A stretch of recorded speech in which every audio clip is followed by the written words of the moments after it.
चलो। 3 बातें ऐसी है जैसी के पत्थर पर लोहे की लकीर। 3 बातें ऐसी है। नंबर 1, जो शख्स अपनी आखिरत को संवार लेता है, अल्लाह उसकी दुनिया को संवार देता है। सहाबा किराम ने अपनी आखिरत को संवारा, अल्लाह ने उनकी दुनिया को संवारा। अल्लाह वालों ने अपनी आखिरत को संवारा, अल्लाह ने उनकी दुनिया को संवारा। अगर हम लोग भी आखिरत को सामने रखकर ज़िंदगी गुजारेंगे और अपनी आखिरत को संवार लेंगे तो अल्लाह हमारी दुनिया को संवार देंगे। नंबर 2, ये नज़ारे भी ज़रा देखते जाओ। ये साबरमती नदी है और रिवर फ्रंट के पास हम लोग खड़े हुए हैं। माशाल्लाह ये खूबसूरत मंजर भी देखो, ये नदी देखो, ये सामने वो गार्डन देखो, और माशाल्लाह बड़ा ही प्यारा और खूबसूरत मंजर है। वो ब्रिज भी ज़रा देख लीजिए।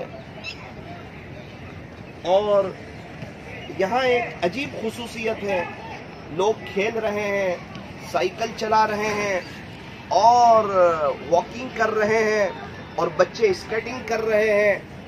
सुबह सुबह का वक्त है, हमें भी चाहिए कि हम चलने की आदत डालें, वॉकिंग की आदत डालें। सुबह के वक्त में आधा घंटा चलना चाहिए। हम क्या करें? फरमाया कुरान शरीफ पढ़ते पढ़ते, अगर हाफिज कुरान न हो तो तस्बीह हाथ में हो, दुरूद शरीफ पढ़ते पढ़ते, इस्तिग़फ़ार करते करते हमें भी चलना चाहिए। इसके बड़े फ़वाइद हैं। अल्लाह पाक हमें सही समझ अता फरमाए।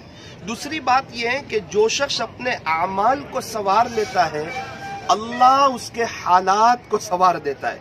पूरी दुनिया हालात से हालात को संवारना चाहती है, हालांकि हालात से हालात नहीं संवरते बल्कि आमाल से हालात संवरते हैं।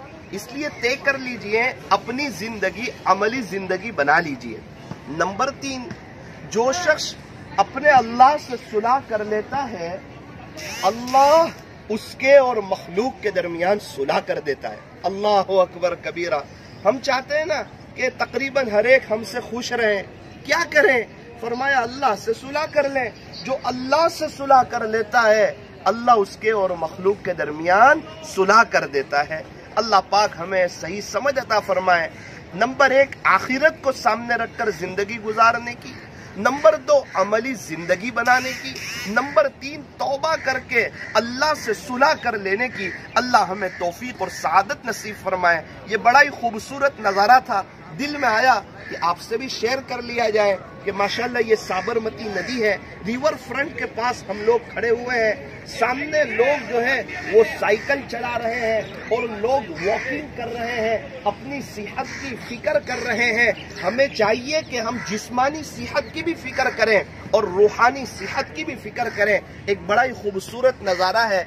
ये जरा ऊपर का भी मंजर देखो, ये पूरा खूबसूरत नज़ारा है।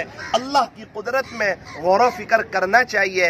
अल्लाह पाक हमें अपनी कुदरत में गौर फिक्र करने की और आखिरत को सामने रखकर ज़िंदगी गुजारने की, अमली ज़िंदगी बनाने की और सच्ची तौबा करके अल्लाह से सुलह कर लेने की अल्लाह मुझे, हमारे साथियों को और हम तमाम को तौफीक अता फरमाए। अस्सलामु अलैकुम व रहमतुल्लाहि व बरकातुहू।